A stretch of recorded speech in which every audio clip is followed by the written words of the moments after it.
Carney and Smith strike a pipeline deal that has a lot of critics for a lot of different reasons. This is Now You Know. I'm Rob Snow. Deeper than the headlines. The answers you need to know. This is Now You Know with Rob Snow on News Radio. It's the makings of a project. After a long couple of days, Prime Minister Mark Carney landed in Alberta, there to stand alongside the Premier of Alberta, Danielle Smith, and reveal what Ottawa and Alberta have come up with for a pipeline to the BC coast. Prime Minister Carney described the pipeline deal with Alberta as a once-in-a-lifetime opportunity. An opportunity that will determine our future, an opportunity that will deliver prosperity that will spread across our country. Canada, Alberta, has what the world wants. Canada, Alberta, is a trusted, reliable partner in a world that's anything but. And the initiatives we're announcing today will build a stronger, more resilient, more sustainable Canada. A Canada that's worth fighting for because we are stronger together. After much deliberation and back and forth with Ottawa, the Alberta government is proposing a southern route for this pipeline. It will be built by Trans Mountain Corporation. Trans Mountain Corporation is owned by the federal government. It built the Trans Mountain Expansion Project. Trans Mountain Corporation will work with Pembina Pipeline Corporation. That's a publicly traded company headquartered in Calgary. Alberta Premier Danielle Smith said her government opted for a southern route instead of a northern route to BC because it could be built faster. After studying both northern and southern route options, Alberta selected a southern route from Bruderheim, Alberta, to a deep-water VLCC-capable port terminal on BC's southwest coast. With the help of our technical advisory group made up of industry experts, we determined that this route offers the fastest, most cost-effective path to expanding Canada's energy exports. Following the existing Trans Mountain pipeline corridor, this project builds on existing infrastructure. It reflects feedback from Indigenous groups and the government of British Columbia, reduces regulatory barriers, given it would not be subject to the Oil Tanker Moratorium Act, and gets Canada's most valuable natural resource to global markets faster. Both the Premier and the Prime Minister were asked what guarantees Pembina Pipeline Corporation is getting in order to take on the risk of being part of this project. Premier Smith claimed the project has now been de-risked, while Prime Minister Carney added he thinks the project is financially viable. There's some synergies from the fact of having TMC as a partner in an existing route. There's what Pembina is bringing is expertise, capital discipline. I mean, they're renowned for their capital discipline, operating expertise and discipline, and that enriches it.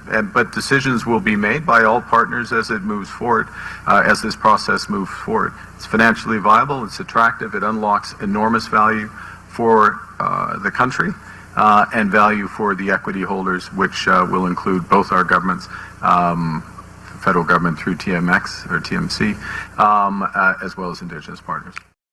The Prime Minister's stop in Alberta came after a long day that started in British Columbia, where Mr. Carney met with the President of the Philippines and BC Premier David Eby. While he was there, Mr. Carney announced that Ottawa is giving BC billions of dollars for things like a new traffic tunnel in Metro Vancouver and hundreds of millions of dollars for childcare. And the Liberals are again committed to keeping the Northwest tanker ban in effect. It's no secret Premier Eby is opposed to another oil pipeline from Alberta going through his province, and that's still his position. But he says he's pleased that the tanker ban will stay in place. The position of British Columbia has been very clear. There is no way that we see a new bitumen pipeline going through the north of the province, the removal of the tanker ban, and the compromising of multi-billion dollars of private sector projects.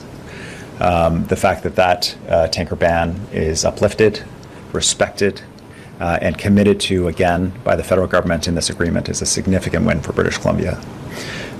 We have anxiety about the impact of any new pipeline project, period, on British Columbia's coast, which is why in this agreement there are very clear safeguards in place around spill protection, around British Columbia's participation. We know our legal position.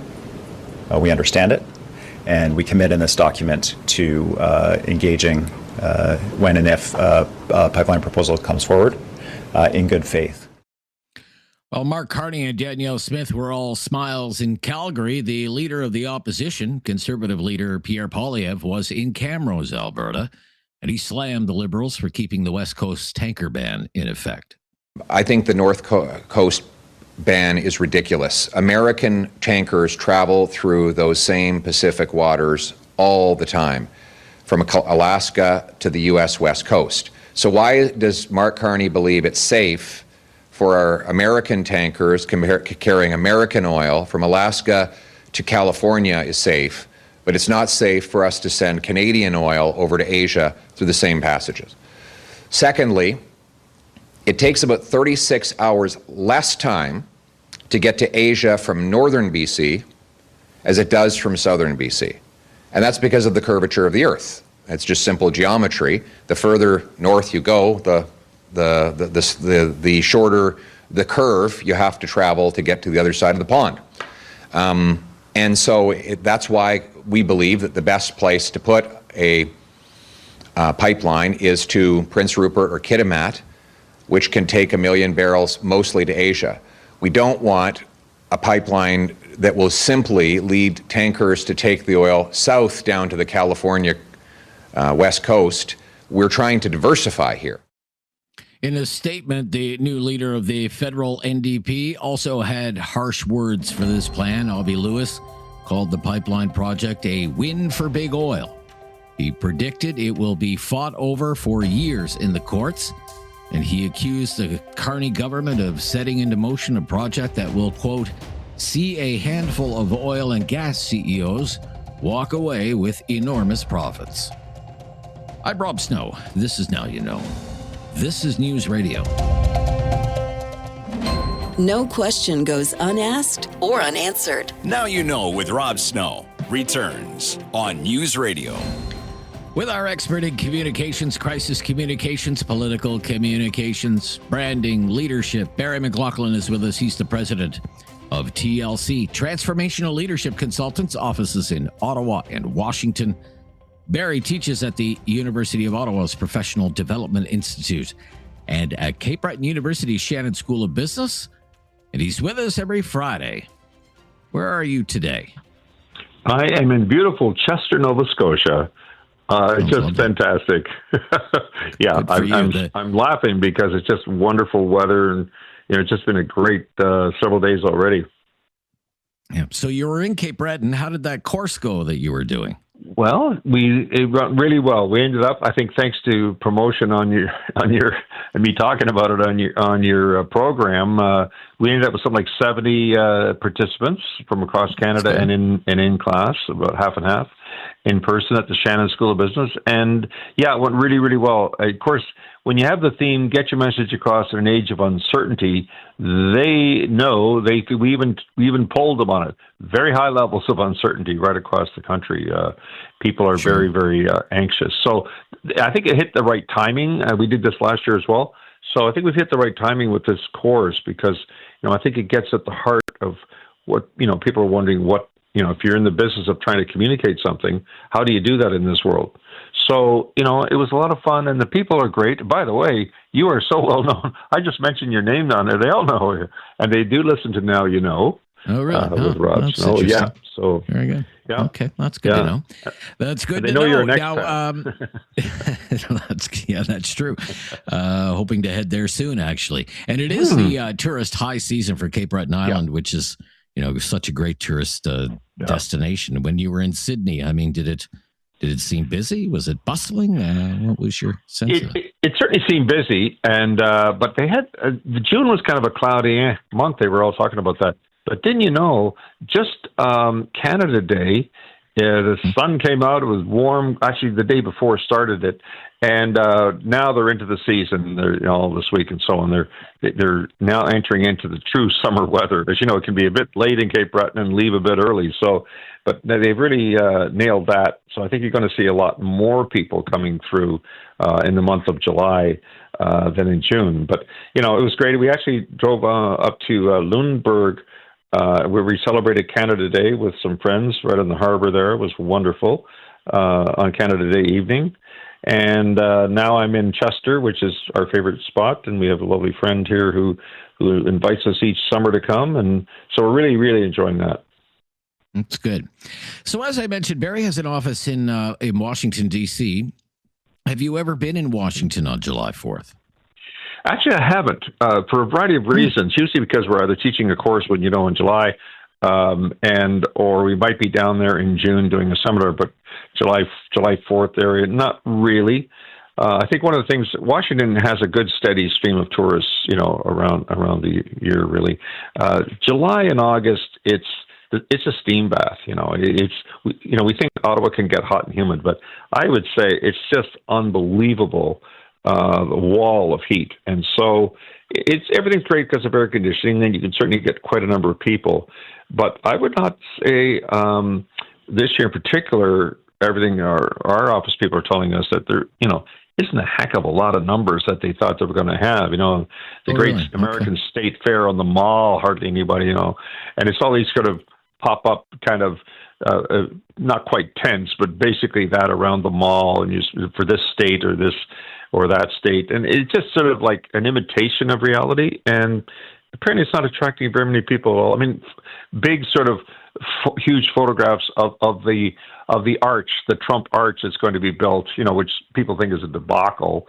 So there's a lot of the Trump heavy negativity in the air. And I think this is a challenge, It's not the same as it was. Well, I mean, they're promoting, the president and his people. They're promoting a big bash for America 250, and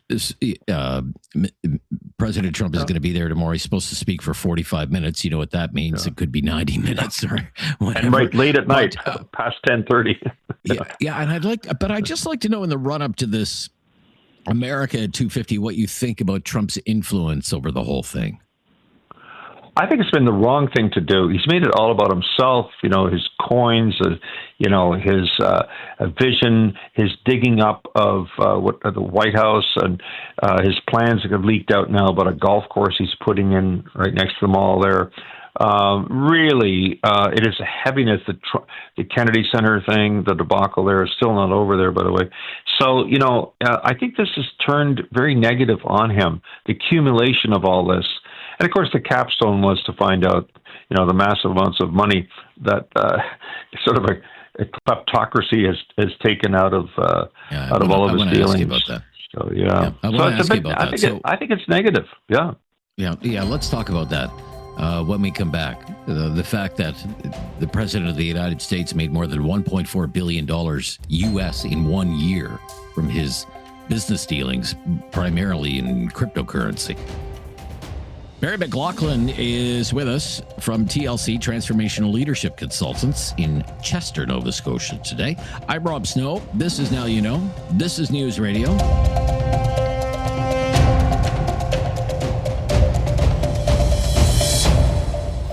Critical thinking is not dead. Now You Know with Rob Snow. Returns on News Radio. Barry McLoughlin is with us, the president of TLC, Transformational Leadership Consultants. So as we mentioned, Barry, it's been all over the news. Donald Trump made more than $1.4 billion U.S. last year from business dealings largely tied to cryptocurrency. This is according to his mandatory financial report that runs some 900 pages. What's your take on that? Do you think that will matter to voters, say, in the midterms, for example? I think it's one of those things that's baked in about Trump. People, his voter universe, if you want to call it that, those that would be likely to or vote for him, are fully aware that he is someone who, I hate to use the word kleptocracy, but who really is taking public monies or monies from investors, funders, friends, whatever he's giving government contracts to, and he's personally benefiting. They are aware of it. We talk to a number of Americans even here. They are aware of that, okay? Does it change a vote? I think for the waverers and independents, probably, but certainly not the MAGA crowd. No, they're just dismissing. They do the 3 Ds, discount, dismiss, and they basically, absolutely sort of deny everything. They're in denial. Yeah. I think that's the other D you're looking for there. Yeah, in denial. Yeah. Okay. Yeah. So it's really a situation where you can't really convince them of anything. I think, though, you know what? People are sick to death of what he has been doing, and I think it's going to be really hard for him to recover the brand, if you like, in time for the midterms. I think he's going to suffer at the midterms. Certainly, the GOP. I think they are. All right. Our top story today on 660 News in Calgary. It's opening day for the Calgary Stampede, Barry. Have you been to the Calgary Stampede? I have one never. Off the bucket list? My gosh. I have never been. No, I've never been. Eh? And as soon as I get a summer course that is over there rather than down east, I'll go to it. But, I grew up in northeast Alberta. We never got down to Calgary. That was a big thing when I was a kid to get all the way down there. But it is on my bucket list. I would like to go to that for sure. It is. I was talking to a guy from Houston last night at dinner, and he like I told him, I'd been to the Houston rodeo, and even he knew that Calgary was the number one rodeo in all of North America. So they know all about it. But sure. I mean, it's added, I guess the reason I want to ask you that it's added significance this year, wouldn't you say? The fact that the Prime Minister is going to be at the Stampede. Right? That's right. Given everything that's going on. Yeah. It's an important thing to do. We always associated Stephen Harper going there and all that. But Carney, he knows when to show up for these things. And I think whether it was the World Cup or whether it's this, he has to be there. That is the price of being Prime Minister of Canada. I think he looks like he enjoys it. Like I did see the video of him, flipping pancakes in Barhaven, and I thought, he's into it. He seems to get himself into these psychologically, and I'm sure he's thoroughly enjoying himself. Yeah, be interesting to see the political dividends, if any. With the pipeline deal yesterday, and now this Stampede underway. Poilievre in the parade today. We'll be talking a little bit more about the political do's and don'ts a little bit later for those of us from away who will go out to Stampede so we don't stick out like a sore thumb. Gary. Our friend Garry Keller is going to join us from Strategy Corp a little bit later. We will let you get back to your vacation. I guess you're on holiday now. Yeah, I sure am. We're going to the Chester Arts Festival tonight, so it's sold out. Okay. People are in the partying mood, that's for sure. That's good. Enjoy it. Thank you so much. We'll speak to you soon, Barry. Yeah, that's Barry McLoughlin from TLC, Transformational Leadership Consultants. And I'm Rob Snow. This is Now You Know. Tom Korski is just ahead. The managing editor, Blacklock's reporter in Ottawa, has been minding Ottawa's business. Interesting things to discuss this week with Tom. That's just ahead here on News Radio. Now You Know with Rob Snow continues on News Radio. Well, he's been minding Ottawa's business all week long. Tom Korski's here. He's the managing editor, Blacklock's reporter. Hi there. Well, howdy, Rob. Yeah, great to hear from you today. Tom Korski. You have gained access to information documents about the industry minister, Melanie Joly's department, thinking about suing Canadians for what the department would claim would be false and misleading information on social media. What can you tell us about this, please? It's really something. It's an internal memo, release or access to information, Rob. And what they say is the Department of Industry says, we're tired of being reactive, their words, not mine, to information that we don't like. And then we have to correct everyone's thinking. By the way, everyone thinks they know what misinformation means, but what does the Department of Industry mean? This is gold. Their definition is social media posts, so this is LinkedIn, Facebook, Twitter, you name it, information that is, their words, factually incorrect, misleading, or out of context, end of quote, which means just about everything that is not written the way the Department of Industry would like to write it. Rob, I'm not a lawyer, neither are they. I don't know what a cause of action would be. The implication is the industry department is going to go around handing out lawyers' letters to frightening people who say things that they don't like on LinkedIn. How's that for a brave new world in terms of information control? It's really unbelievable. Yeah. So was an action plan actually drawn up? Like, this is our recommendation. This is how we could go about it. Because I mean, it's 35 pages worth of stuff here. There is indeed, and that section is entirely censored. It's completely blacked out in this memo written for the deputy minister. But this just occurred. The memo itself was dated the 31st of March. It was just released. And it goes on to say at length, as you mentioned, through dozens of pages, how irritating it is for the department to have people saying things on social media that they don't like. It gets sufficiently creepy that, and this is advice to a deputy minister of industry of a G7 country. They say, well, the problem is we may hit some privacy concerns. What if it's an industry rep who's saying things on his LinkedIn page that we don't like? What if it's a lobbyist who's saying something on her Twitter feed we don't like? But then what if it's just regular people? What if it's just everyday citizens exercising free expression? They discuss this openly. And there's no one in the memo. There's no one in the room who says, are you out of your mind that this is going to be something? Wow. That is, you can read that at Blacklock's. That's their top story today, blacklocks.ca for subscribers. That's why you should be a subscriber. You should also be a subscriber so you can learn more about the spendthrift ways, my description, of the CEO of Farm Credit Canada, FCC, Farm Credit Canada. Why is she in the spotlight? That's a farmers' bank. They have $55 billion under management. It's a major lender, headquartered in Regina. The CEO is not from Regina. She's a longtime Ottawa personality, Justine Hendricks, who's a Liberal appointee. No experience really in banking or agriculture, but she got a good job, and it pays $458,000 a year. And she went to town on expenses, triple and almost quadrupled the expenses of her predecessor. In 3 years, ran up $423,000.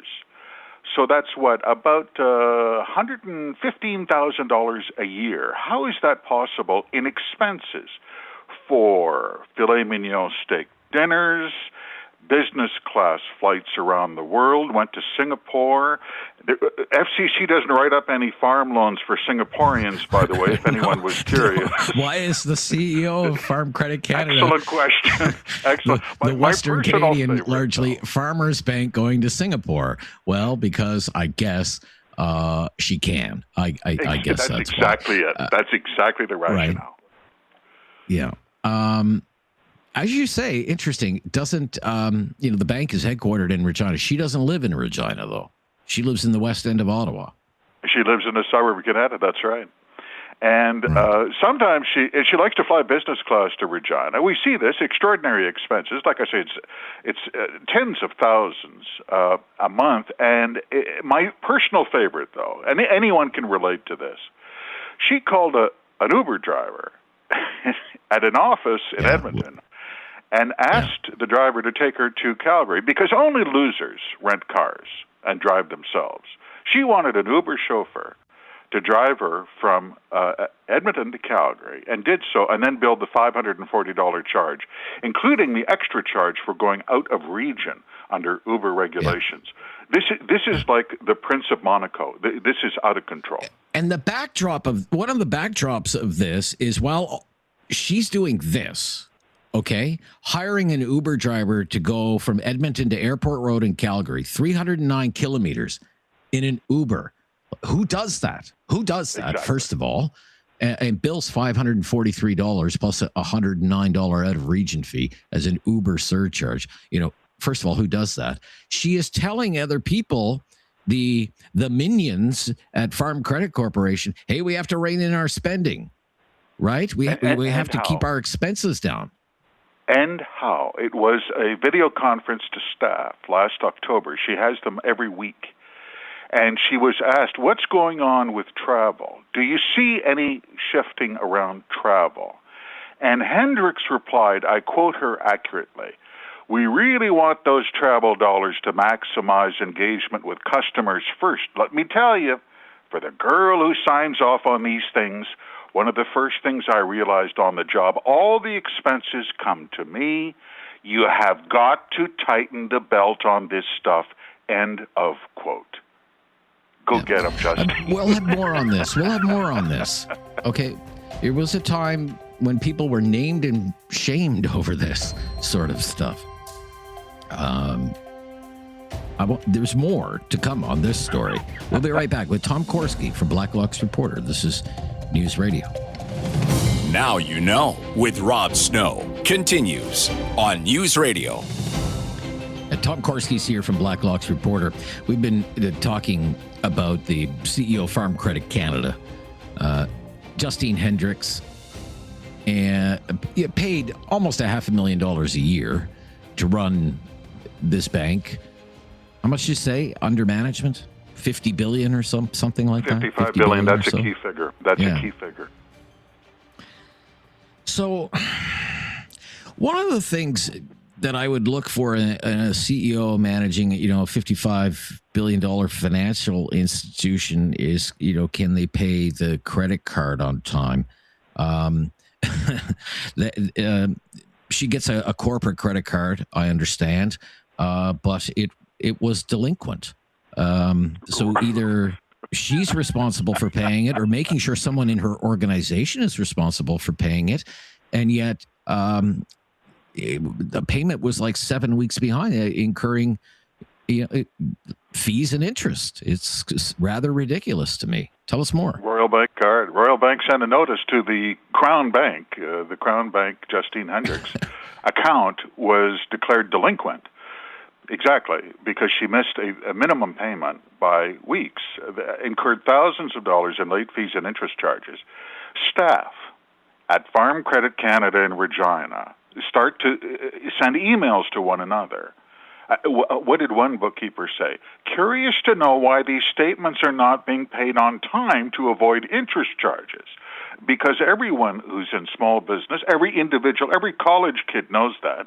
But the Crown banker, Justine Hendricks, did not know that. You're left with the impression that, like the Prince of Monaco, I leave that to my people, I say with a hand wave, because I have to get on that flight to Amsterdam, which is literally what she did. Rob, I got to tell you, you mentioned 55. Some of these expenses, go ahead, Tom. Yeah. No, not at all. I'll keep it short. I want to talk slow very briefly for the benefit of farm credit managers.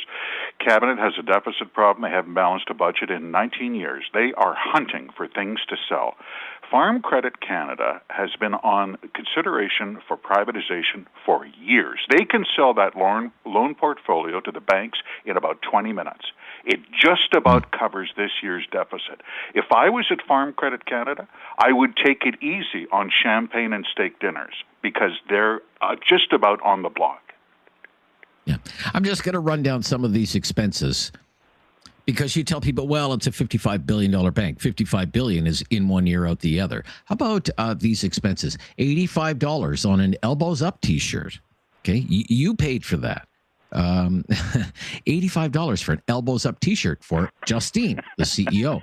$115 for a clothes steamer. Justine was being filmed today for the annual meeting. Needed to freshen up after travel. Okay. $192 for a hockey jersey for speaking events.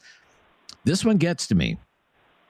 $234 for 9 days of parking at the Ottawa airport while she flew to Singapore on a business class junket. I have parked my car at the Ottawa airport. I've been away for longer than that. I don't park in the garage. I do the park and fly. Park and fly, I guess, is too good for her. This one, a $2,231 rental car from Calgary to Banff. How far is it from Calgary to Banff? Approximately 150 150 kilometers, said the bookkeeper I'd at like to FCC. see that car. That must have been a nice car. It must have been a dandy. $2,000. It was a dandy. $2,000. Yeah, and this one, $67 for olives and popcorn. Olives and popcorn. Yeah. What will I remember Justine Hendricks for? Olives and popcorn. There's a certain liberal strategist who's remembered for beer and popcorn. I'll remember this liberal appointee for $67 worth of olives and popcorn. Pretty hard to top the All right, delinquent account card now. Yeah. That's classic. Yeah, that was before the card was rejected, I guess. Okay. That was for the popcorn. Yeah, olives and popcorn, $67. Yeah, it must be some popcorn. Do we stop? Yeah, let's stop here. And when we come back, we'll talk a little bit about the Prime Minister. When he was in Vancouver, he was asked again about this story that just won't go away. Buying distressed condo units in Vancouver. He says it could be an opportunity. Could be an opportunity for Canadians. We'll let you hear what he says. Get Tom's reaction. When we return, this is News Radio. There is no question Rob won't get answered. Now You Know with Rob Snow continues on News Radio. Here with Tom Korski for a few more minutes. He's with Blacklock's reporter, managing editor there. The Prime Minister, before he went to Alberta yesterday to announce the pipeline deal with Premier Smith, he was with Premier Eby in British Columbia. And a hot story in British Columbia has been this, what's become known as the condo bailout. They can't escape it. The Prime Minister was asked about it by news reporters. Let's listen to what he had to say, because he says this plan offers an opportunity for Canadians. Take advantage of distress in some developers. Take advantage for the purposes of affordable housing for families in this province. And affordable housing, including with potential rent-to-own model. And in the end, this is, the proof of the pudding is in the eating. It's in the actual transaction. If those opportunities present themselves, we've created the flexibility in order to get affordable housing to people at a cheaper price than could be built. We'll do it. If the market shifts, if the opportunity doesn't present itself, then it won't happen. But this is a smart way to do it. And last thing I'll just reemphasize: what happens in real estate over time is a bad development becomes a good development on the second or third owner. But in between, there's that opportunity for hardworking families that can't find affordable housing. And I commend the BC government for the idea of creating this, and we're happy to help make that a reality. See, I thought after last week, I was convinced they couldn't run away from this fast enough, but it sounds like they're still committed to it. Tom, what do you think? Well, I think they're publicly committed to it until they're not anymore. I think it's dead. The fiction that the Prime Minister and the Premier of BC, forgive me, keep perpetuating is that this is not a benefit to developers. And they simply can't convince anyone of that, because it's not true. If there was no obvious benefit to developers, then let the market crash. What's the problem? Anyone can get their cheap condo in Surrey after the developer is insolvent. No government action is involved. The Premier of BC gives us a hint, though, when he says, these condos will be purchased, I quote him accurately, and if we don't do it, someone else will. Here it comes. Large developers, they'll make them available for rent and then flip them. So this is not about affordable housing. It starts to sound like some sort of creepy score-settling scheme involving corporate developers. If people get affordable condos because the developer is hard up against it, who gives a damn, excuse my language, but they can never explain how the taxpayers get their money back. That's not a good sign. Okay, so let's talk a little bit about how this could play out on the Hill, because committees will meet during the summer, even if Parliament is not sitting, and you have the opposition demanding, we want a meeting of the Ethics Committee. We want to dig into this. Did liberal-friendly developers have the ear of Liberal MPs or even the Prime Minister, where they have the, let's see what's under the hood here. But given the makeup of the committees now, because the Liberals have a majority government, what are the chances of even having a meeting, let alone digging into it? Excellent chance of someone calling a meeting. The chair of the Ethics Committee, under long-standing tradition, is an opposition member. His name is John Brassard from Barrie, Ontario. And he has called a meeting, 11 o'clock Eastern on Tuesday.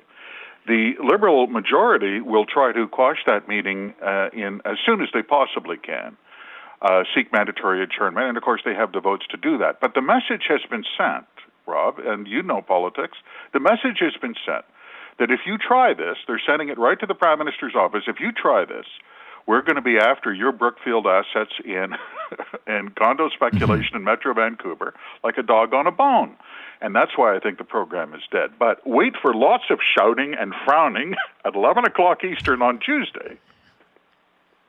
Okay. Oh, that's when this could start to unfold, 11 o'clock on Tuesday? The meeting has been called, exactly right. Chair Brassard summoned everyone to town. It's going to be hot. Oh, I bet you they're thrilled about that, the members of that committee. Thanks a lot, guys. Now I have to cancel my Airbnb. Oh, all right. No. We'll talk to you next week, Tom. Thank you. Thank you, Bye-bye. Rob. You bet. Yeah, Tom Korski is the managing editor of Blacklock's Reporter, minding Ottawa's business. Aren't you glad someone is? It's the Friday free-for-all talkback. Our call-in line is 1-833-668-2577. It starts right after the latest breaking news on News Radio. It's time to talk back. On Now You Know with Rob Snow. Call now. And have your say. 1-833-668-2577. Welcome to Talkback. 2 hours of debate and discussion on the big issues of the day. Today is the Friday free-for-all. We don't come up with the topics on Friday. We have a few ready to go. They're just conversation starters, okay? We always prefer to know what's on your mind. So what's on your mind today? What do you want to talk about? If you want to talk about something that's been in the news, there's always news, lots of news this week. If you want to talk about something you think should be in the news, feel free to raise it here. Whatever it happens to be today, serious, not so serious. We have a phone line for you. All of our phone lines are open right now. 1-833-668-2577. 1-833-668-2577. You call now. I put you on the air. And as always, if you've never called before, just mention that and we'll make your call a priority. The number again, 1-833-668-2577. Let me start then. Pipeline or pipe dream, okay? Pipeline or pipe dream. This is one of the big news stories of the week, everyone. Pipeline or pipe dream. Love to know what you think about the latest between Ottawa and Alberta and a pipeline to the BC coast. Especially people who are listening right now who think Alberta would be better off on its own. I know there are a few of you out there, okay? And you listen to this show. What do you think about what you're hearing about this deal? A pipeline to the southern coast of BC from Alberta. 1 million more barrels a day. Alberta oil. Destined, it's hoped for markets other than the United States. I mean, the Premier of Alberta certainly seems happy about it, Danielle Smith. Prime Minister Mark Carney has a Crown corporation ready to build it, the Trans Mountain Corporation. It built the last pipeline to BC, Trans Mountain Expansion Project, after, well, I mean, you know the story. It was basically nationalized by the Trudeau government. That's an interesting angle in and of itself, that is Trans Mountain Corporation and not, say, some other private company. This is basically a public-private partnership to build a pipeline because you have Pembina involved. That's a private sector company, shares listed on the Toronto Stock Exchange, and it's involved in this too. But when it comes to Premier Smith and Prime Minister Carney, I mean, look, they seem to get along well. It's kind of like smiles all around. So if you're in Alberta, are you smiling today? Are you smiling today? Maybe you're smiling because the Calgary Stampede is opening today, greatest outdoor show on earth, but you're also getting another pipeline by the sounds of things. Or do you think it's more of a pipe dream? And Mark Carney's not serious, and the Liberals in Ottawa aren't serious. And like the pipeline projects that came before it, this one is doomed to fail because it's going to be protested to death. It's going to be litigated to death in the courts, and it's just never going to happen. What do you think? There's a lot to chew on with that story. Love to hear from you on it. 1-833-668-2577. Now, this is an interesting one that I came across. It's about pot, okay? It's about smoking pot, using cannabis products. There's a write-up in the Sun Papers about it. There's a write-up in the Halifax Chronicle Herald about it.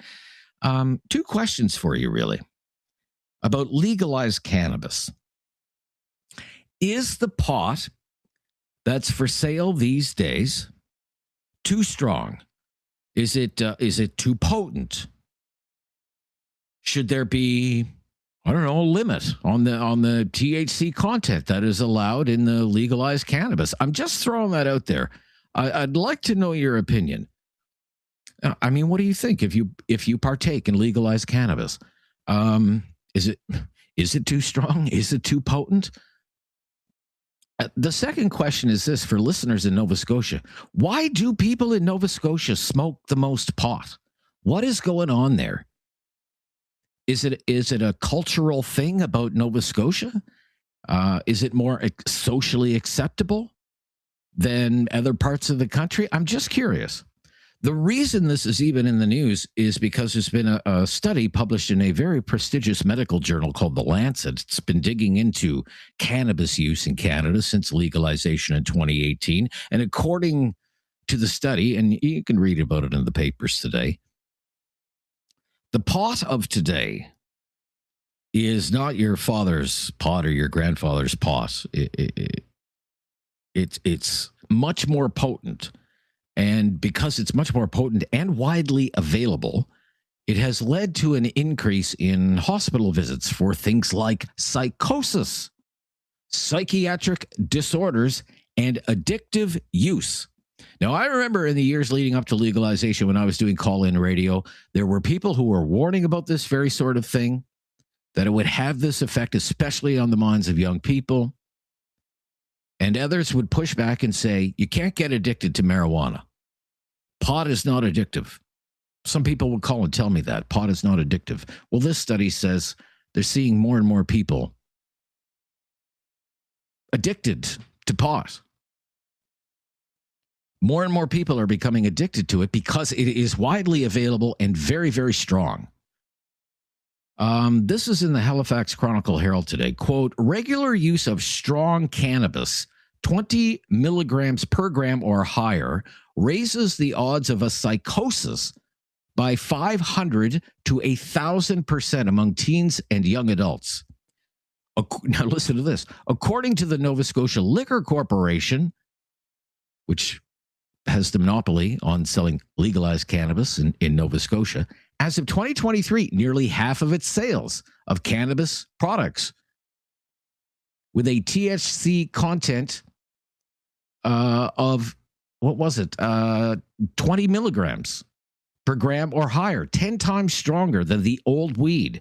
30% of sales at the NSLC were 25 to 30 milligrams per gram, and just over 10% had a potency of 30 milligrams per gram. And the Lancet is saying pot over 20 milligrams per gram or higher raises the odds of psychosis by 500 to 1,000% among teens and young adults. And yet, when you look at what is flying off the shelves at the government store that sells it, what is flying off the shelves? It's the strong stuff. What are they seeing? More people in the hospital, more people with psychological problems, psychosis, and addiction. Is the pot too strong? Is the pot too strong? And what are they finding in the wastewater, by the way, when the researchers analyze wastewater? Halifax lots and lots of evidence that people are smoking lots and lots of pot. The highest rate of cannabis metabolites per capita in any Canadian city by far. Why is that? Why is it so many people in Nova Scotia smoke so much weed? Is it because it's very potent? Just what's going on? Someone fill me in. It's the Friday free-for-all. I'm Rob Snow. All of our phone lines available. Let's get into it on a Friday, okay? 1-833-668-2577. This is News Radio. Have something on your mind you want everyone to know? Call now. Hello. 1-833-668-2577. It's Talkback on Now You Know with Rob Snow.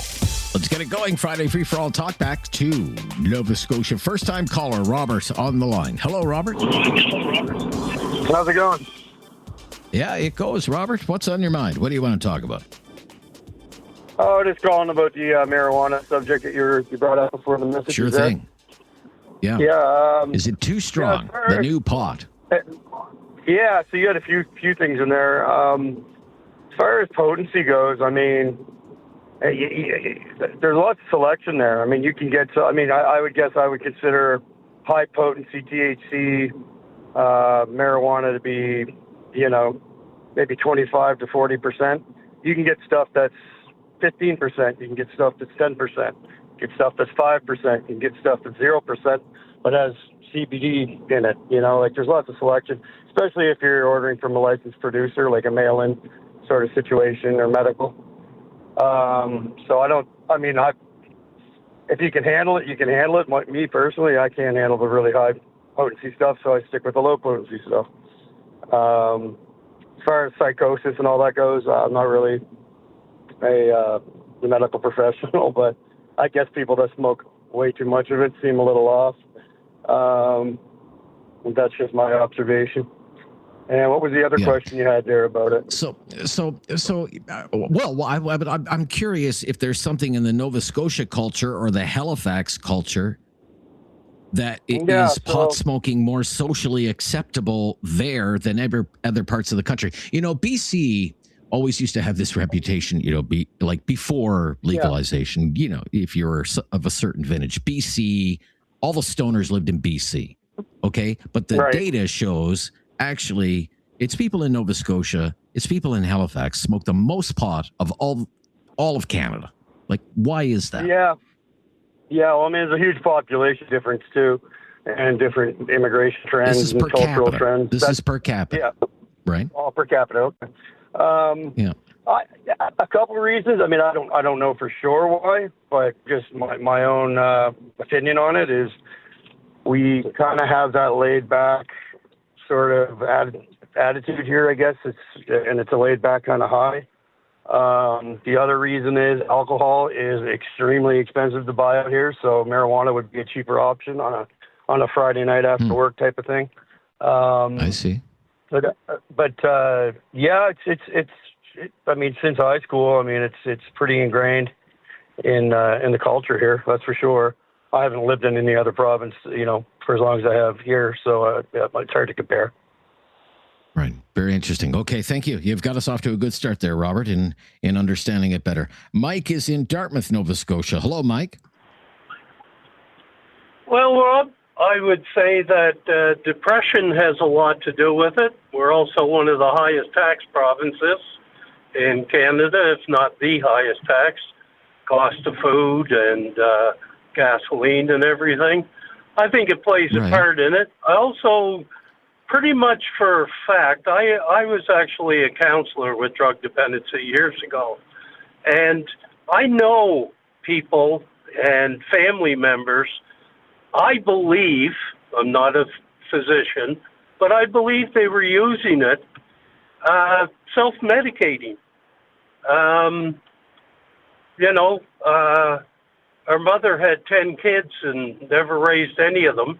She was a bad alcoholic from our homeland. And, you can see different levels of mental illness, be it mild as most of them are. But like I said, I think a lot of people self-medicate with marijuana. Do you think you know that the that high use, if I could, Mike, the high use in Nova Scotia is related to maybe, I don't know, the economic conditions in Nova Scotia? Is that what you're saying? I think that's part of it, and I think that the availability here is incredible. Like, you should see now the shops in Membertou. Last number I was told, somebody went in 58 little sheds and shops and trailers that are all selling marijuana. Like, they're making so much money there that they're giving away cars and cash.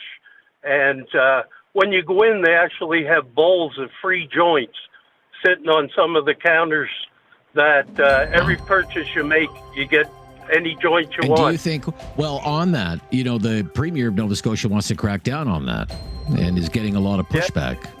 What do you think about that? Is the Premier right to crack down on that? I think he should, and I think that he's backed off a lot on that. You know, the fact is that they are getting it from all kinds of different places. He is right about that. I don't know about the fentanyl, but, you know, it is something that it's not regulated there, that's for sure. Yeah. Okay. We got to run. They're playing the music. Thank you, Mike. In Dartmouth today. The wastewater in Halifax, when they analyze the wastewater in Halifax, it has the highest rate of cannabis metabolites per capita of any Canadian city by far. That's in the daily newspaper in Halifax today. Why is it that so many people in Nova Scotia use cannabis so much? What's going on there? That's one topic. It's just one topic. In the mix today on Talkback on News Radio. Have something on your mind you want everyone to know? Call now. Hello. 1-833-668-2577. It's Talkback on Now You Know with Rob Snow. Yeah, it's a Friday free-for-all Talkback wide open today on topics. Rick in Nova Scotia is a first-time caller. Hello, Rick. Hi, Rick. Are you with me, Rick? Was Rick there and now he's not there? I don't think Rick is there. Look. All right. All right, Rick. Don't do that. Carl in Halifax today. Hello, Carl. Hey, thank you for having me on the Rob Snow Show. Yeah, thank you for calling, Carl. Here. Yeah, Carl the Surfer here. To be clear, I'm a dual citizen, born and raised in Miami, spent most of my summers of my entire life in Canada, mostly in Quebec, where all my relatives are. But I live here in Halifax now. And all my friends and family are complaining how hot it is down south. Oh, my gosh. Anyway, in Florida, it'll never be legalized, ever, because it would be a fiasco. It would cause crime. Imagine growing weed in your backyard. People are climbing over fences to steal your weed. It would just cause many problems. It'll never be legal there, ever. Anyway, being from Florida, we smoke Colombian weed, now, unlike the states out west like Texas and all the way to Southern California, Arizona, so on. They smoke the Mexican stuff. And ours was way superior. And I've always smoked potent weed my whole life. You know, I've been surfing for 54 years, and the surfers smoke weed. I mean, we just do. And we're always known to have the most potent weed. We have that reputation. And anyway, I'm enjoying being able to buy potent weed here in Halifax legally and consume it. And to answer your question on, like that gentleman said earlier, yeah, you can buy all different kinds of levels. I like the real potent stuff because then I smoke less. It's healthier because you're not smoking way more to get the effect. You know what I mean? You smoke just a little bit. You would say healthier. Maybe some might say less harmful. Less There's harmful. two ways to look at that. Okay. Right. So, yeah. I mean, so I've never had, I mean, look, when my dad moved us out to Dallas, the weed was way more expensive. It was less potent and so on and so on. But still, you know, I mean, but do you not worry, given the potency, if I could, just because we're a little tight on time, because of the potency, and this is the most popular stuff that is being sold by the Nova Scotia Liquor Corporation, which has the monopoly on legal sales, right? Are you not worried about increases in psychotic episodes, psychiatric disorders, and addiction, especially when it comes to teenagers and young adults? which they are saying is because of the potency and the availability of it. Does that worry you at all? It is. It is a concern. It is. I never had a problem with it. I've never had mental problems or anything like that, or addiction problems. I've never been hooked on hard drugs or anything like that. Let me ask you one final quick question. As someone who has lived, in different places throughout your life, do you find Nova Scotia is more open or accommodating to people who smoke pot? Because people in Nova Scotia smoke the most. It's legal, so I don't know. It's legal everywhere. It's legal here. It's legal all across Canada. I'm just trying to figure out if there's something in the Nova Scotia culture that makes that the headquarters of it. Have something on your mind you want everyone to know? Call now. Hello. 1-833-668-2577. It's Talkback on Now You Know with Rob Snow. Yes, it is Friday, free for all Talkback. We've been talking about pot smoking in Nova Scotia today. That's a hot topic today. We'll get back into the calls on that in just a moment, but I would be remiss if I did not talk about the greatest outdoor show on earth. I mean, it's opening day for the Calgary Stampede. The parade's been happening for hours. And I mean, for politicians, this is like an annual summer pilgrimage. So for people from away, especially political people, we thought we would get some advice from an expert, the do's and the don'ts for the politicians and their people for the Calgary Stampede. Garry Keller is an Alberta boy, but he's also part of the Ottawa bubble because he is vice president of Strategy Corp, and he's about to hop on a flight to Calgary. Gary? Hi, Gary. Hello, Rob. Hey, great to hear from you. I know you're about to catch a flight, so I'm not going to keep it too long, but I have to ask you, what makes the Calgary Stampede a must-stop for politicians and political people every year? Well, it's really the first weekend of the Stampede that has become the political weekend, where a lot of, quite frankly, Canada's business and political elite shift their focus away from the traditional centers of power in Toronto or Ottawa, and it moves westward because it's a combination of having a really great time. The Stampede is a lot of fun with a lot of events taking place, a lot of political events, and an opportunity to meet face-to-face with people, engage one-on-one, and have those side conversations that sometimes you can't have being spread out. So that first weekend really becomes the center of political and business power in Canada. And over the course of the week at Stampede, starting with this weekend, hundreds of millions and billions of dollars of business deals and sometimes political deals will happen.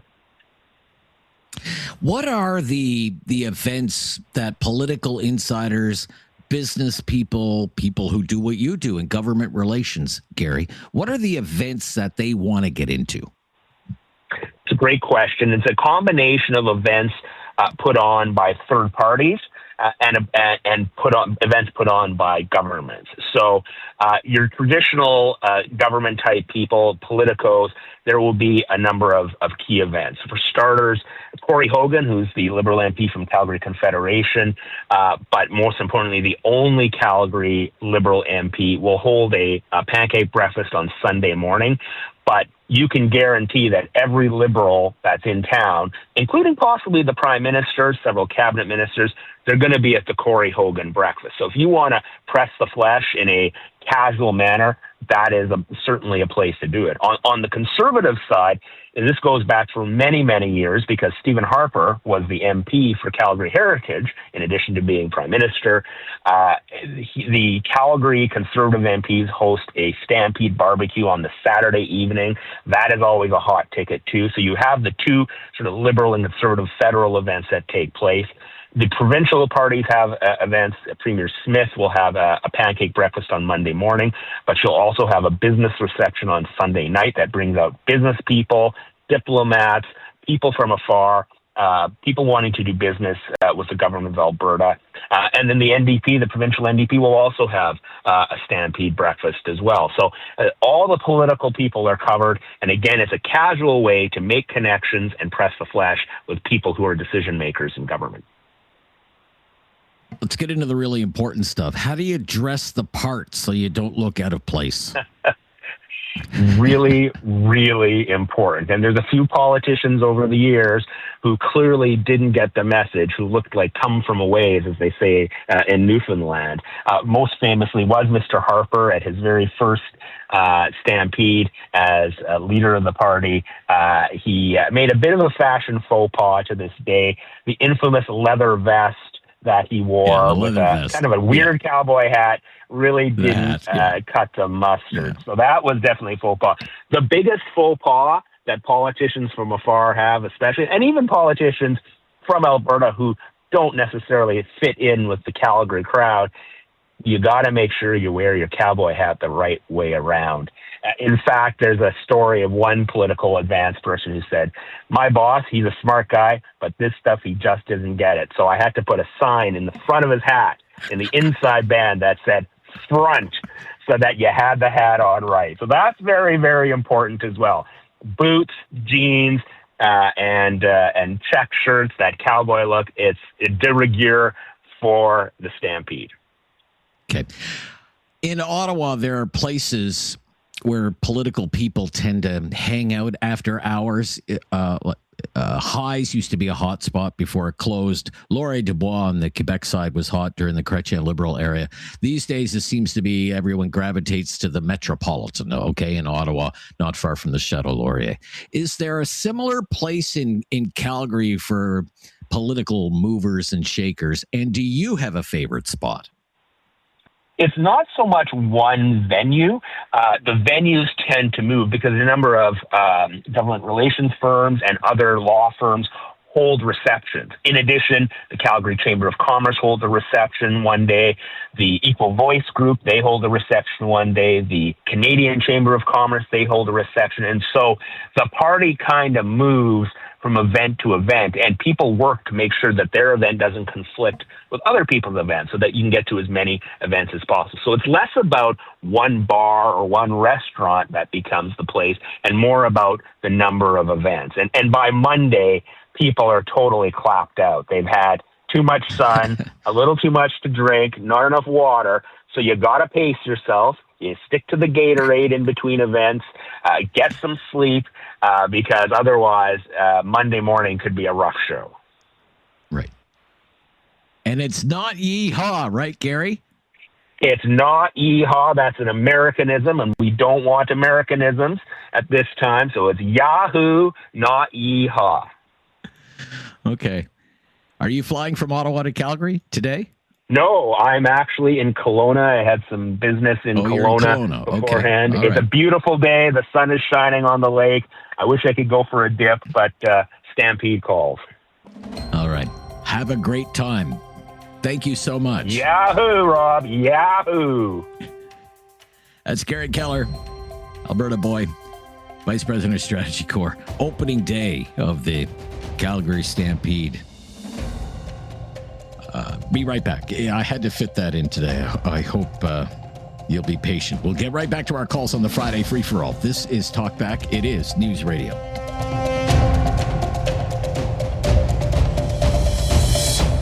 Have something on your mind you want everyone to know? Call now. Hello. 1-833-668-2577. It's Talkback on Now You Know with Rob Snow.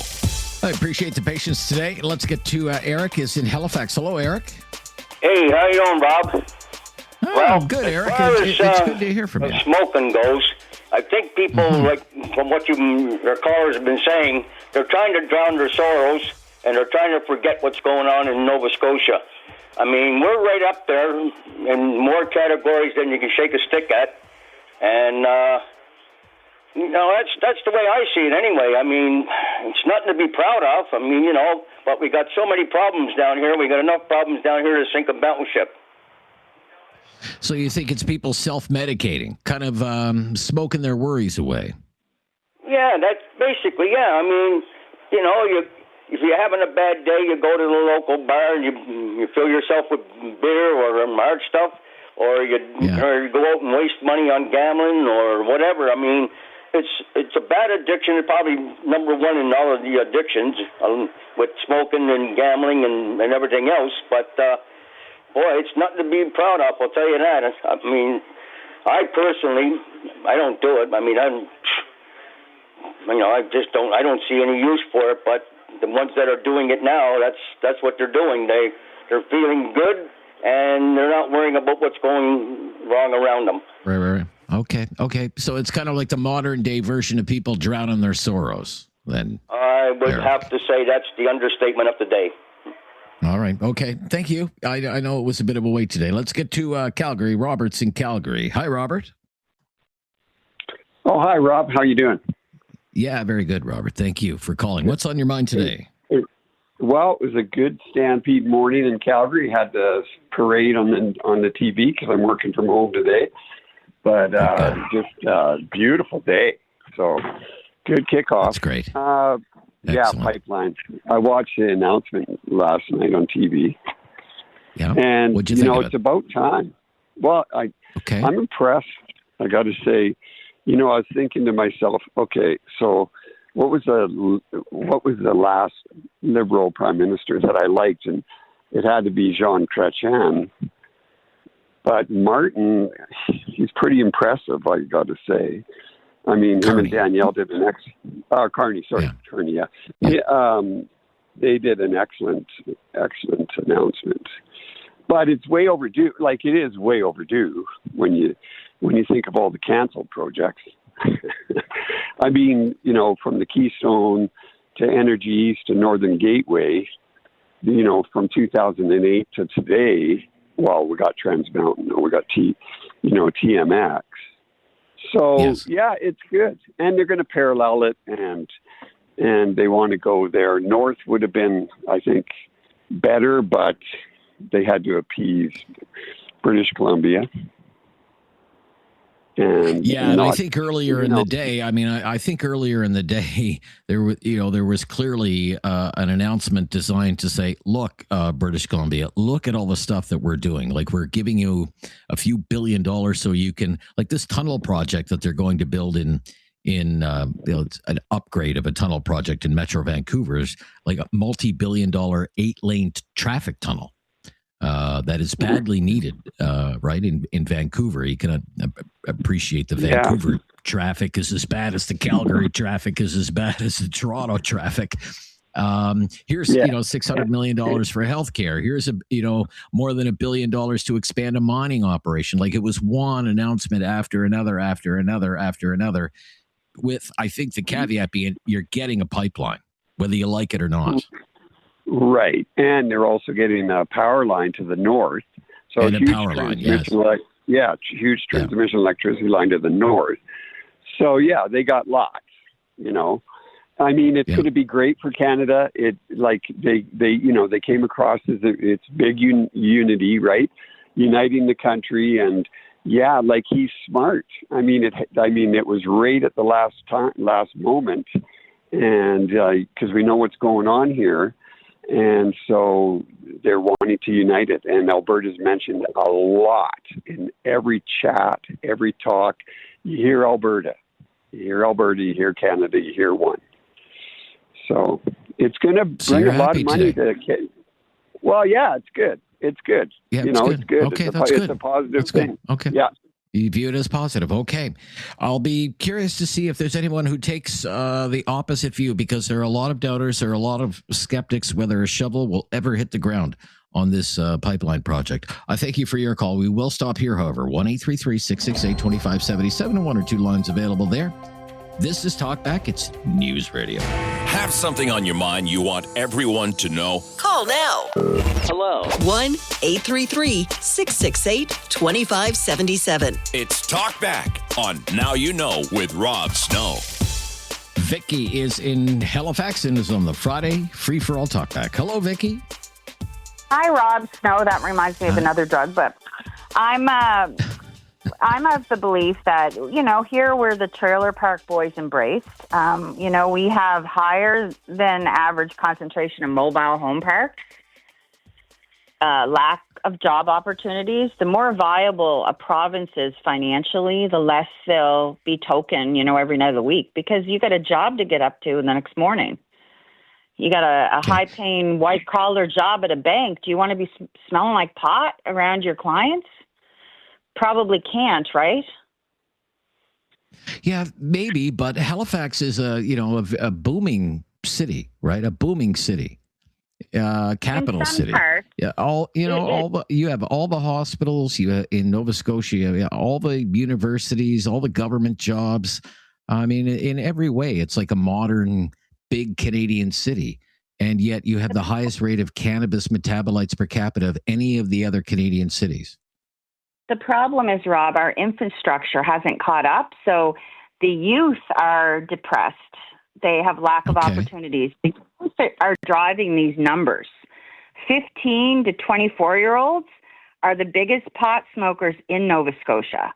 You know, they don't have the opportunities that, maybe you and I had.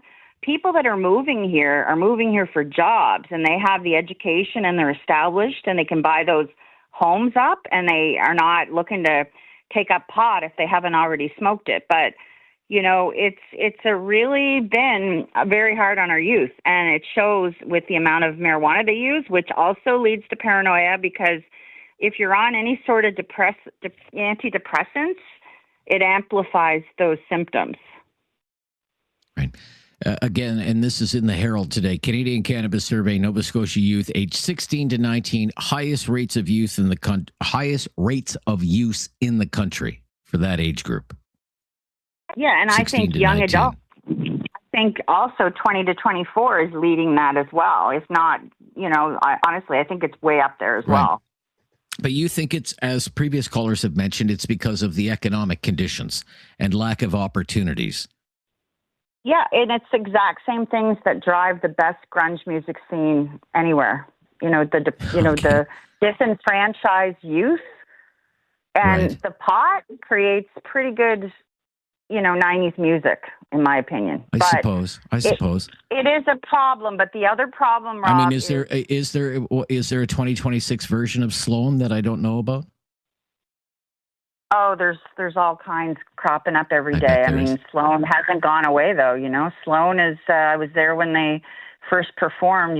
Back in the day. Yeah. So they're hard to replace, in my opinion. But there's up and comers. Newer ones. But the best are in the 90s. But the other thing is, your parents used to be able to tell you it's illegal. Stop smoking pot in the house. Well, there's that. It's been a harder thing now because it's legal, they say. It's legal. So, we used to have as parents... It's more socially acceptable. It's become more socially acceptable. Okay. Right, because so many people smoked pot, but it was like in the weekends, and we can't let anyone know. We could get fired. This is an illegal drug. Like, it was a hidden thing. So if you're forced to hide something, you're doing it less. Now you're not forced to hide it. You're doing it more. It's just common sense.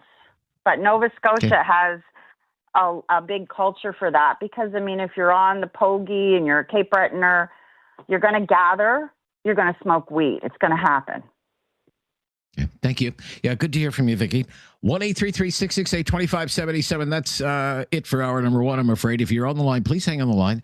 We have to bring everyone right up to date on the latest breaking news, and then we'll get right back to your phone calls on the Friday Free-for-All Talkback. I'm Rob Snow. This is News Radio. It's time to talk back. On Now You Know with Rob Snow. Call now and have your say. 1-833-668-2577. Open line, open topic. It's the Friday Free-for-All, hour number two. Welcome to it. Let's jump right into it here. John in Balzac, Alberta. Hello, John. Hey, how are you doing today, sir? Yeah, very good, John. What do you want to talk about? Two subjects, if I can. One, sure. Marijuana. Marijuana was legal prior to 67, and my grandma used marijuana because of her chronic asthma. Then they turned around and they said, oh my God, there's a lot of money to be made there, the governments. So what they did is they banned it completely. Then they turned around and they said, well, look, we were making a lot of money when that was legal, and then they made it so that it was stronger so that the people would smoke it more. They added chemicals to it and everything. where when my grandma used it, there was no chemicals in it. It was bought over the counter with a doctor's prescription. Okay. Well, I'm just doing some digging here. Cannabis was actually prohibition on cannabis in Canada came into effect in 1923. Just so you know, 1923. Yep. It was made illegal in 1923. And then in 1967 they banned it. Centennial year. I don't know what you mean. If it was already illegal, what do you mean they banned it? What do you mean they banned it? They made it illegal in 1967. That they couldn't. No, they made it illegal in 1923. They made it illegal in 1923. But you can still buy it over the counter with a prescription from your doctor. I don't think so. And then they made it. Pardon? Okay, And continue. then my other subject is I would like to talk a bit about the coal in Alberta. I don't think people realize that 97% of the water is run through the coal before it comes out onto the prairies, and it gets purified on its way through. That's the Bow River, the Beast River. Every river has a coal bed that it runs through, and it gets purified and cleaned up. Okay. So they want to shut down all the mining industry because they say it's damaging the water. Well, you take any aquarium that people have in their houses with fish, all that water is purified by running through coal to do so. And it's just they're more, because they're not getting the money. The industry and the governments are getting the money, and not the people. They want to put up a fuss about it. Okay, so do you support a ban on coal mining, or don't you? I don't support it one way or another. Like I'm 74. I've been around that industry, mining industry, and everything. A lot of water runs through that coal and goes into the rivers and purifies the rivers, so our fish and everything can live in it. All right. Thank you for your call, John. Going to move along. Let's go to where we go. I think we're going back to Halifax. Greg is in Halifax. Hello, Greg. Oh, hi, Rob. Are you staying cool? Are you staying cool? It's a little better today than it was yesterday, because it was pretty vicious here yesterday with the humidity, but it's a little bit better, just a tiny little bit. Well, we don't typically get the type of humidity in Halifax that you see in Quebec, Ontario, and elsewhere. But today is one of those days, and I just don't know how anybody could live in it. So maybe that's a good reason for people to move to Nova Scotia, is the weather's better. But you like statistics, Rob. You like stats, and sure, I find it stats interesting. Like 70%, just over 70% of cannabis use is between the ages 20 and 25. And if you think about that related to Nova Scotia has the most educated population in the country. We have more universities and colleges per capita than anywhere in North America. So you're seeing like incredible cannabis use typically in that age range, and the vast majority of that is university students. I don't have a problem with it at all. I was a user when I was young too, and enjoyed it and managed it. And certainly I don't think it has the same side effects as alcohol. But regardless of that, it's personal choice. It is legal, and probably should remain that way, in my opinion. So if you look at Dalhousie University, most of the students there, which is the biggest school here, are from Ontario. So maybe the cannabis issue is really an Ontario issue and not a Nova Scotia issue. But keeping to sort of the stats theme, I think a week ago or so you were saying about Nova Scotia having about a $51,000 per person provincial debt, and the national average is about $59,000, according to a conservative document that from MEI. And in the United States is about 47,000 per person, but those are American funds, and you're looking at about another 35-40%. I suppose it would depend on what is going into the calculation. I mean, MEI, Montreal Economic Institute, might be citing its own data. The number that I used when I threw that out there was simply from the debt clock of the Canadian Taxpayers Federation, which runs it's a good source. Debt clock. I think it's a good source too, and I think stats can be used in a lot of different ways. So Nova Scotia's number is really not that much different than the national average. I'm listening to a few other callers from Nova Scotia. I'm not seeing what they're seeing. And so I'm just perplexed. I don't know if people who just have some of their own challenges, and I hope they don't. I don't wish that upon anybody, but if they have some of their own challenges going on, are exaggerating a narrative about down here. I don't know if national radio is exaggerating a narrative about what's going on down here, but I'm not seeing it, and I just think stats can be used in a lot of different ways, and I just wanted to mention those numbers just sort of to balance off the conversation. But I enjoy your show, and I appreciate your time, Rob. I enjoy your call. Thank you so much for having your say and offering what you suggest might be balanced. Greg, 1-833-668-2577, 1-833-668-2577. It's been very busy so far on Talkback, but right now we have about 4 lines available. So if there's anything you would like to bring up, we've been talking about the cannabis story out of Nova Scotia, pipelines and the agreement between Ottawa and Alberta. It's stampede time, of course, in Alberta. We can get into that. Tomorrow's July 4th in the United States. USA. Maybe we could talk a little bit about that as well today. Here on the Friday Free-for-All Talkback, you take the lead, please. This is News Radio. Have something on your mind you want everyone to know? Call now. Hello. 1-833-668-2577. It's Talkback on Now You Know with Rob Snow. It sure is. Talkback, Friday Free-for-All Talkback. Doug is in Halifax. Hello, Doug. Good afternoon, Rob. Yeah. Hi, Doug. What do you want to talk about? I want to talk about, I just want to run some numbers by you in regards to what the topic was yesterday, in regards to climate change and our atmospheric gases.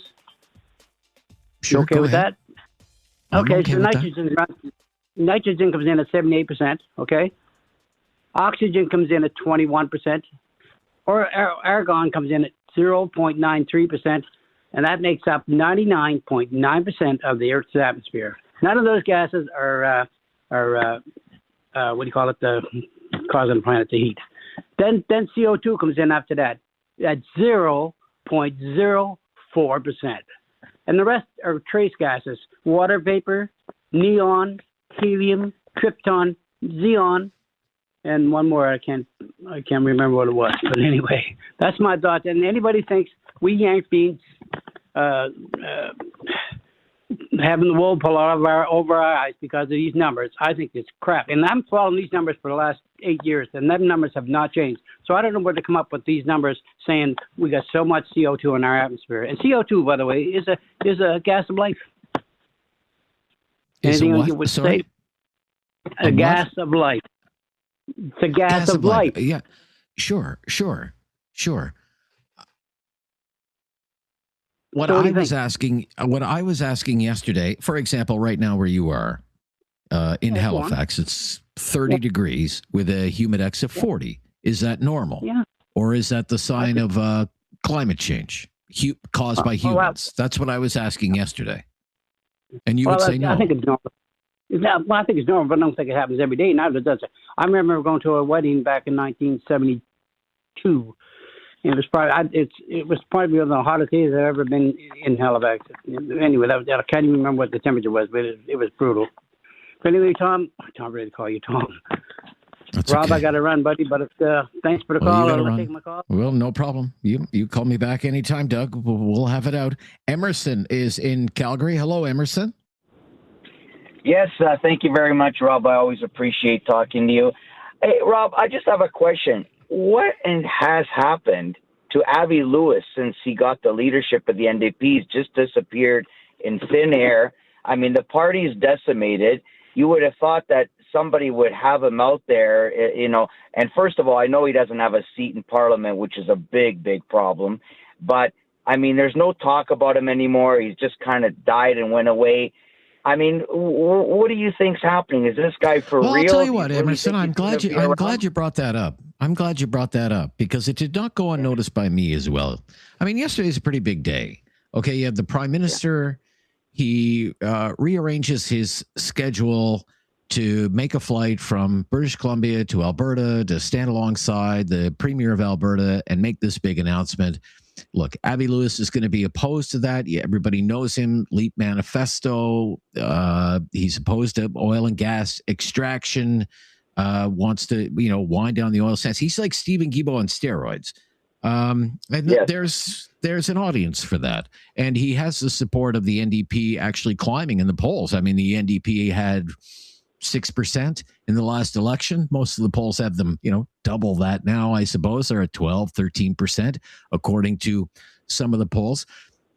But here is an opportunity for you. If you have something to say, why aren't you front and center as if you are the voice of opposition to the pipeline, which I think is at a step right now with the mainstream Canadian political thinking, but you're not the mainstream political thinker. You're Avi Lewis, leader of the New Democrats. Why are you there? Why are you having an event? Why are you in Ottawa in front of news reporters, or why aren't you in Toronto? Why aren't you in some place where there's going to be cameras who want to listen to what you have to say? I don't understand it. It was a missed opportunity for me. Yeah, for real. And I think that next time around, somebody should elect a leader that's already got a seat in the House. I mean, this stuff about, wanting somebody to give up their seat or run in a by-election, that's not going to work. But I just wanted to see if you had caught on to that, because I just wondered, what happened to this guy? He was all that in a bag of chips during his leadership run, and then he just disappeared into thin air. But, Rob, thank you again for being open and honest and balanced. God bless you and your wife and your family. Have a nice weekend. Thank you. Very good. All of our lines are available right now. It's the Friday Free-for-All Talkback. 1-833-668-2577. Start the conversation, please. Tell me what's on your mind today. This is News Radio. Have something on your mind you want everyone to know? Call now. Hello. 1-833-668-2577. It's Talkback on Now You Know with Rob Snow. It most certainly is Talkback. It's the Friday Free-for-All Talkback, so we're wide open today. You pick a topic. Tell us what's on your mind. We'll give you a fair hearing. Sandra is in Ottawa. Hello, Sandra. Hey, hi. I wanted to talk to you about. I'm good. I wanted to talk to you about the subject you had about trillionaires, the new trillionaire. Trillionaires, sure. My opinion about that. I'm not against somebody making a lot of money. What bothers me about Elon Musk is that the government gave him a lot of money, a lot of our money. And I think that's the problem with the super rich. It's when the government encourages that. With Tesla, they were giving money for their cars to be sold. Technically, if that hadn't happened, less car would have been sold, and he would have been forced to improve the technology and lower the cost. But government decided, well, no, we have to encourage this, and then our money went there. And you remember the big... they stole money from the government because they pretended a lot of cars were sold to get the money. I don't even know what happened if they ever gave that money back. You're talking about the rebate program that we had in Canada? Yeah, the rebate program. Yeah. And you see that a little bit with the condo in BC where they say, oh, no, we have to help them. And that interference from government takes away from our social network money to give to the rich, and then we say, oh, they're so rich. Well, we kind of engineered it that way. I mean, they have to stop doing that, because when I pay my taxes, I don't think, oh, I hope Elon Musk has another billion coming. I mean, it doesn't make sense to me. That's what I wanted to talk about. Right. So it's not that he's a trillionaire. It's not that you're totally offended by that if he made it legitimately through the capitalist system, right? Yeah, you think that's he's benefiting from what some people would call crony capitalism because he's been so close to government. He's benefited from the government, whether that's through, as you say, subsidies for Tesla, and he's a big contractor for the U.S. government for the space program. Yeah, and they write checks. Money. I mean, yeah, they basically write checks that he can write whatever he wants, and that's that dynamic that I don't like. While our social nets are lessening, we're favoring some group to make a lot of money. That's right. Yeah. You're mentioning the story. I forgot about that. I just looked it up in my archive here about the rebate program that we had in Canada. And there was a big article in the Toronto Star about that at the time called Tesla Gamed the System. Tesla gamed the system.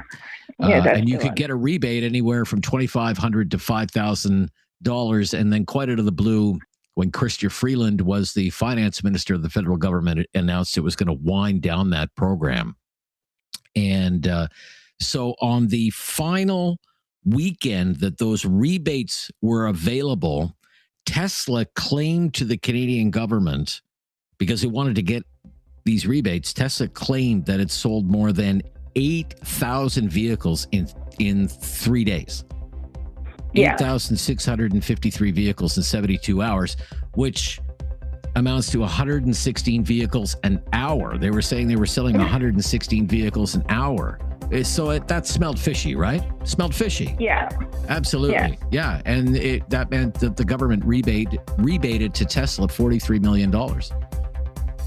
It's crazy. Yeah. Thank you for reminding me of that story. That's interesting that you bring that up, Sandra. Be right back. Talkback. Home stretch right after the latest breaking news. Still time for you to weigh in on News Radio. Have something on your mind you want everyone to know? Call now. Hello. 1-833-668-2577. It's Talkback on Now You Know with Rob Snow. Yeah, Friday free for all Talkback in the home stretch. Love to hear from you today. Lots of time to fit you in. Dan is calling, and it says here he's calling from St. Louis, Missouri. Hi there, Dan. Hi, Rob. How are you, sir? I'm good. Do what do I owe the pleasure? Yeah, man. Oh, yeah, I tell you what, I'm here in St. Louis, Missouri, and I'm a big fan of the radio station. I visited Calgary back it's close to 10 years ago, and I've been listening to the station for over that time period. And so cool. I heard the number. I said, I'm going to give them a call and just really just say thank you for all the years of radio that I've enjoyed. And I've got some friends up at the Stampede right now. They may be in Banff right now, but yeah, I just wanted to call and say cool. Hi. Well, let me, Dan, thank you for your call first of all, and wish you a happy July 4th tomorrow. What are you doing? Thank you. You know, really doing some of the great American things as far as barbecue and trying not to hurt anybody with some fireworks and just some routine things. So yeah, it should be pretty tame. Now, do you live in St. Louis? I do. You do? Yeah. And so what is July 4th like in St. Louis? Do they do it up pretty well? They do. St. Louis is pretty big. I mean, we're having the biggest drone show downtown on the riverfront because we've got the arch down there. So they do a big presentation downtown with fireworks, and actually it'll be the next 3 nights. So it'll be I think they even do it on Sunday, and so they do celebrate it pretty big down there. I think we got Kenny Loggins and a couple other guys coming in. Okay. I wish we had Brian Adams, but he's probably up there by you guys this weekend. He's not happy with the United States right now. He's written a protest No, song I know. about the United States. Yeah. So. Yeah, no, I hear you. I can. I just downloaded his latest cuts, and it's evident. But I've been a big fan of his since I was a teenager. Okay, good for you. Look, enjoy the Big Bash. Happy 250th to our American friends. Yeah, thank you very much. Yeah, it's great to hear from you, Dan. Dan in St. Louis, Missouri, kind of by way of Calgary. And seems as though he enjoyed his time there. Staying in Calgary, Anchor is in Calgary. Anchor. Hi there, Rob. Can you hear me? Yeah, I hear you just fine. Yeah, go ahead. Yeah, I called very long time back and calling again today. I just want a couple of things on my mind. First is want to root for Canada for tomorrow. I hope Absolutely. they have a good show. It's going to be a tough game. Morocco is really solid, but I'm rooting for them. The other thing on my mind is, Rob, and I want to get your opinion on, is all these propaganda ads that we get from either the federal governments or provincial governments or even municipal governments regarding the programs they have and how much they're saving and all that crap. And part of me thinks, like, why do you need to do that and spend millions of dollars on primetime TV advertisements and radio advertisements when you can easily save that money and perhaps add to the, kitty or whatever you're trying to give the program. Sure. It really bothers me. And if you want to do that on your own dime, not on my dime, not on my taxpayers' dollars. It just bothers me. I don't know. I've always. Right. So you would rather prefer. Let's say, for example, we played a couple of ads. The government promoting 10 cents a liter off gasoline because of the suspension of the federal excise tax, for example, or the groceries and essentials rebate. The payments are starting to go out today, I believe, for the groceries and essentials rebates. The government has been running, a big, and you're right, probably a multi-million-dollar promotional campaign to tell Canadians about this. And at the end, it says, dun, dun, dun, dun, brought to you by the government of Canada.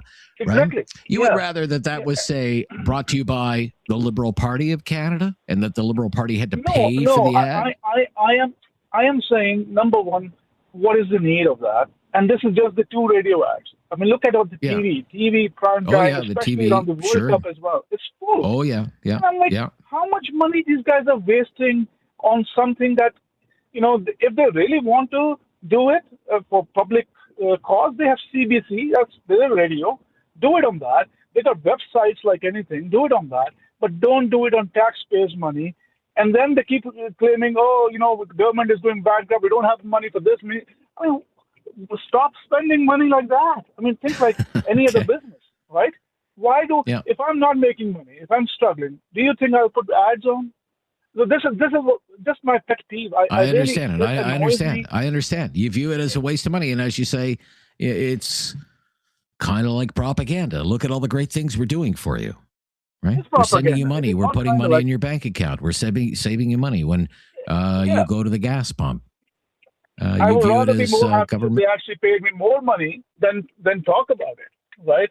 I mean, this $100 rebate is a good example, the gas rebate. $100, give them to people that would really, really make them a difference, not to people that are making $150,000 plus. I mean, come on. Really, $100 is going to make a difference to them? And then they're spending millions on actually saying that, we're going to give you $100. I mean, I would like somebody to do an audit. Right. How much it actually cost you? How much it actually cost you to talk about it versus actually how much you gave away? Just the pet peeve. I really don't like got you. This Okay, you sound worked up about it. Okay, try not to sweat it too much. Okay, thank you. 1-833-668-2577. That's how we roll. On the Friday Free for All Talkback, this is News Radio. Have something on your mind you want everyone to know? Call now. Hello. 1-833-668-2577. It's Talkback on Now You Know with Rob Snow. Yeah, if you have something on your mind you want everyone to know, Today, more than ever, on Talkback Friday Free-for-All. Steve is in Waterloo. Hello, Steve. Howdy. Howdy. Yeah, so I think what's on my mind is this, what they're doing with these condominiums in Vancouver, sort of having a government bailout type thing. You know, I don't know. It doesn't go well with me, and I'm sure a lot of listeners out there as well. And it's too bad, you know, and I think, if I'm not mistaken, I could be, but there could be a little stake with Brookfield in there, right? So, you know, this whole sort of picture that's being painted is really, really quite, you know, not very savory, that's for sure. And I don't know again, how well Mr. Carney would say, I'm sure if he was here, he would say, I'm not involved with Brookfield anymore. I'm not involved. I have nothing to do with the day-to-day operations of Brookfield and what Brookfield is invested in and whatever. Does he have shares in Brookfield? You put that to him. He would have to say yes, but they're in a blind trust. I don't know. Maybe my trust is bought more Brookfield. Maybe they've sold all the Brookfield. I don't know. I don't know. That's what he would say. That's the thing. Right? That's why I'm unsure. That's why I say I'm unsure. However, but you know, I think just the way it's really come up to be is I don't know, can disturb a lot of people. I'm having trouble with it because it's like, I don't know, man. Like it's, you know, these developers should go into receivership, and the receiver will auction these off, and with that happening, it would set the prices correctly, because right now most things are inflated, right? So this would probably settle some numbers down, maybe right across Canada. Anyway, Rob, and what you're saying is exactly what experts that I've had on my program are saying as well, and what I would call the economic purists, the people who like the laissez-faire economics and government to be as far away from commerce as possible, is that they're intervening in the real estate market, and they are not allowing a proper price correction to happen in an overbuilt condo market like Vancouver and, you know, like Toronto as well. Are they going to do this in Toronto as well? They haven't yet, you know, but it's a similar situation in Toronto. Lots of people are sitting on condos that they can't sell. There are probably lots of vacant condos in Toronto as well. You know, why not just let it crash? What they're doing is artificially setting a floor on the price of condos. Yeah, it's outrageous. Well, outrageous, I guess, might be an overstatement. But even, especially in this time of day, day of times or whatever, you know, where, you know, housing and people are having a lot of issues because a lot of money is, of course, over taxation. No one has money to spend, really. Like, I'm not saying, Steve, that the goal is not noble, and I could see maybe, you know, the best of intentions, right?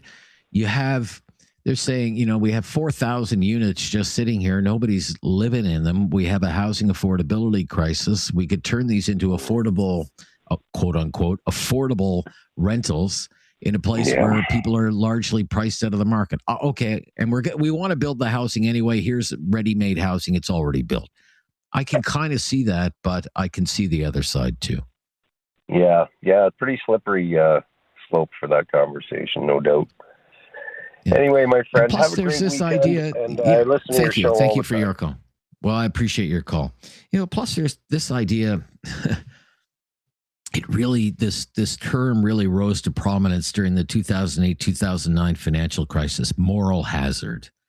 Moral hazard. What does that mean? Moral hazard. Well, if you're going to bail out condo developers who built too many condos and saturated the market with shoeboxes in the sky that nobody wants to buy, if you're going to bail out people like that, what's going to stop them from over speculating again? In 2008, 2009, it was bailing out banks who got too loose when it came to mortgage lending rules. And they were giving mortgages, you know, to people who had no business qualifying for mortgages. And if you're going to bail out, you know, banks who do that, or you're going to bail out automakers that make bad cars, you're going to bail out condo builders who build too many condos, then what's going to stop them from making the same mistake again? It's the moral hazard. They're not going to learn a lesson, and the free market has to treat people a lesson. You would think a central banker like Mark Carney would understand that. He does understand that. He does understand the policy of it. This is politics. I'm Rob Snow. It's also Talkback, Friday Free For All on News Radio.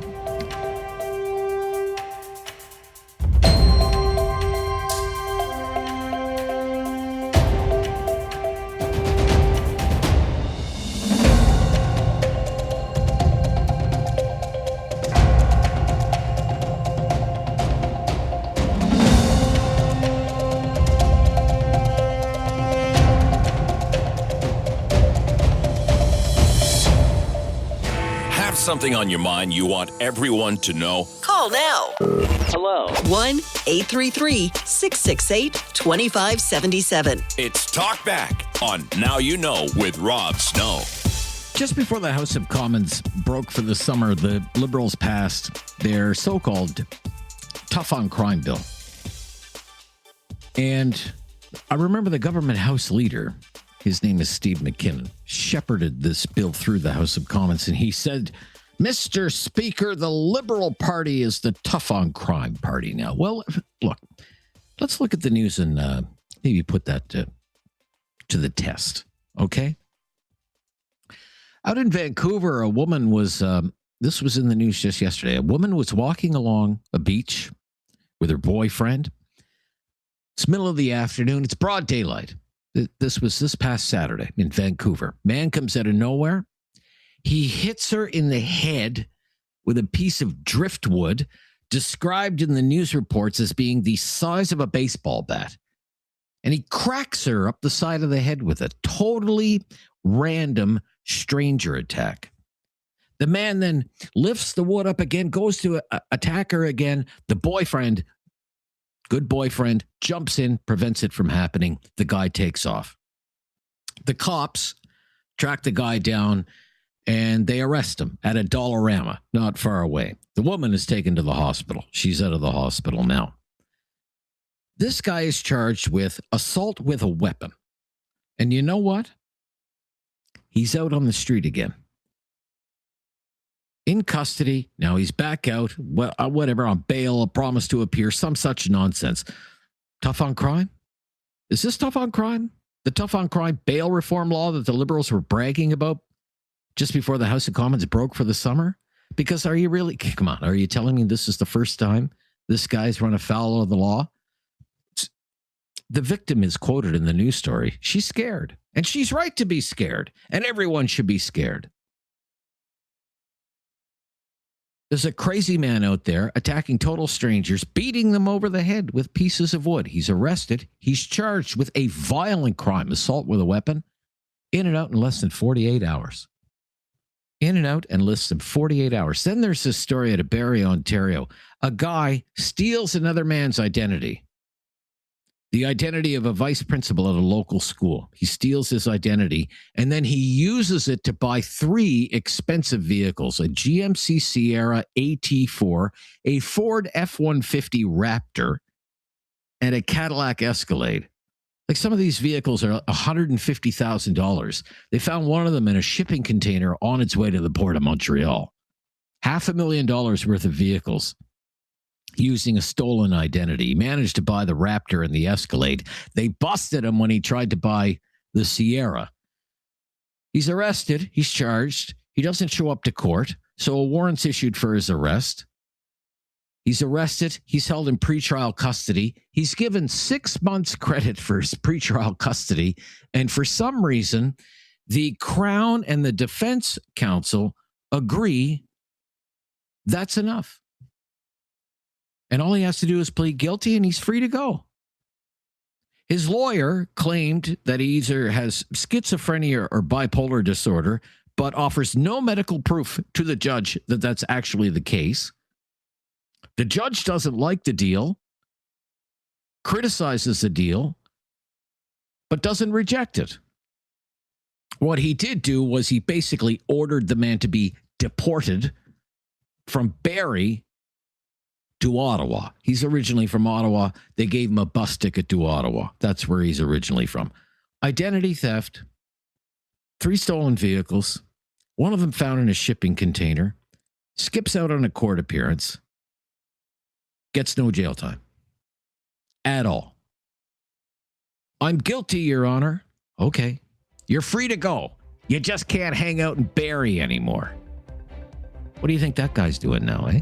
You think he's teaching Sunday school or volunteering at the Sally Ann? I thought we were getting tough on crime in this country. I thought the Liberal Party was the tough on crime party. Is this what tough on crime looks like? That's it for me. Just some closing thoughts. Have a wonderful weekend. Yahoo to my Stampede friends. Have a good time at the greatest outdoor show on earth, and we're back on Monday. Until then, the latest breaking news is always right here on News Radio.